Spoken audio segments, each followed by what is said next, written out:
Mes chers frères et sœurs, paix et bien dans le nom de notre Seigneur Jésus-Christ. Une seule chose je nous propose aujourd'hui pour notre méditation. L'argent ne fait asseoir que sur un trône éphémère. Dans l'Évangile, Jésus dit à ses disciples, faites-vous des amis avec l'argent trompeur, afin que le jour où il ne sera plus là, ces amis vous accueillent dans les demeures éternelles. Jésus met deux couplets en opposition, les amis et l'argent trompeur d'un côté, il ne sera plus là et demeure éternelle de l'autre côté. En mettant en opposition les amis et l'argent trompeur, il faut entendre par là que Jésus met en opposition l'homme et l'argent. Pourquoi? Mais parce que pour Jésus, le drame de l'homme est la possibilité de plus en plus grande d'opter pour l'argent tout en oubliant l'homme. Pire, il est capable d'attribuer toute sa valeur à l'argent plutôt qu'à l'homme. Jésus a conscience que par le péché, il y a une facilité de pencher vers ce désir envoûtant. C'est pourquoi, en mettant en opposition l'homme et l'argent trompeur, il invite ses disciples à la vigilance. Car lorsque ce désir envoûtant de l'argent trompeur rejoint le cœur, l'insatiable faim de jouissance s'empare de l'homme.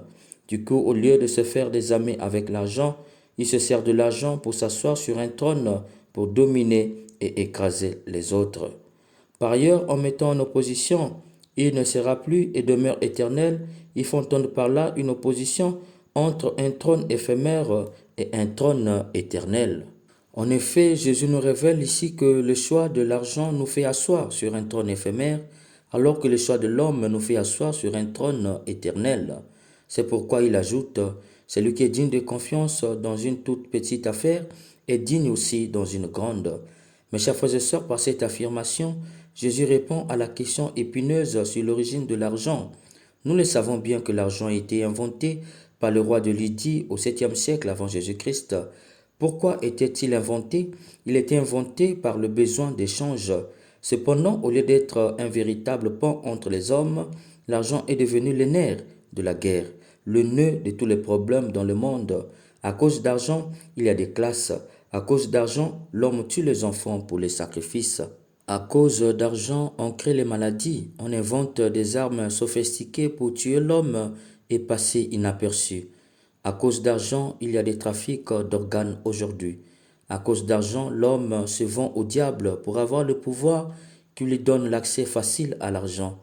La question qui nous hante est la suivante. L'argent, bien qu'inventé par l'homme, est-ce sous l'effet d'une inspiration divine ou sous l'effet d'une inspiration satanique? Jésus nous apprend que c'est bel et bien sous l'effet d'une inspiration divine. C'est pourquoi il dit, celui qui est digne de confiance dans une toute petite affaire est digne de confiance aussi dans une grande. Celui qui est trompeur dans une petite affaire est trompeur aussi dans une grande. Il faut entendre par là que l'argent a d'abord une origine divine avant d'être une origine humaine. Dieu a confiance à l'homme. Il lui a inspiré l'idée d'inventer l'argent pour une seule fin, viser le trône éternel en se servant de l'argent pour se faire des amis. Il faut entendre par là acquérir des richesses avec l'argent pour les partager avec les autres. Dès lors qu'on acquiert des richesses et on les partage avec les autres, on devient enfant de Dieu. Dieu est charité, il ne cache rien pour lui, il partage ses biens avec l'homme. L'homme en partageant avec les autres devient charité comme Dieu est charité. Du coup, il deviendra éternel comme Dieu, puisque la charité est sempiternelle, étant l'autre nom de Dieu. Voilà le but de l'argent selon la vision de Dieu. Malheureusement, au lieu qu'il serve pour cette fin telle que inspirée par Dieu, l'argent est devenu maître pour l'homme. D'où Jésus ajoute, aucun domestique ne peut servir deux maîtres, soit il aimera le premier et détestera le second, soit il s'attachera au premier et méprisera le second. Il faut entendre par là que non seulement l'homme a préféré l'argent à son prochain, il a même mis l'argent au même titre que Dieu. Vous ne pouvez pas servir à la fois Dieu et l'argent, nous dit Jésus. Mes chers frères et sœurs, l'argent est trompeur. Ne le met jamais au même titre que Dieu, ni moins au même titre que l'homme. Son but n'est pas de te faire asseoir sur un trône éphémère, mais sur un trône éternel. Alors ne deviens pas esclave en faisant de l'argent ton maître, car il te fera asseoir sur un trône éphémère. Saint Paul, dans la première lecture, salue ses compagnons. Saluez Prisca et Aquilas. Saluez-vous les uns les autres en échangeant un baiser de paix. Pour Saint Paul, l'homme est plus important que l'argent. L'amitié vaut l'or. Saluer en hébreu shalom, c'est souhaiter la paix, la santé et le salut. Ce souhait est plus important que l'argent car c'est Dieu qui le donne et non l'argent. Jésus ne prend pas position contre les salaires élevés. Il faut augmenter les salaires, c'est très important. Ce que Jésus décrit, c'est l'attachement aux biens matériels que l'argent permet d'avoir. L'homme cherche l'argent pour avoir les grands biens et ainsi paraître grand. Jésus te dit, tu as raison de vouloir grandir. Dieu est grand, il veut que l'homme soit grand.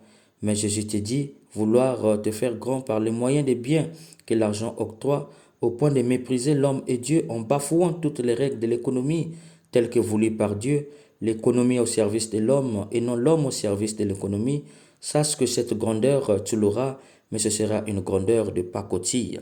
L'argent ajoute quelques centimètres à ton trône et tu penses avoir grandi. Non, la grandeur de l'homme ne réside pas dans son avoir, mais dans son être. Or, comme nous dit Saint Paul, c'est Dieu qui donne l'être et le mouvement. Cher bien-aimé, l'avoir n'ajoute rien à ta personne.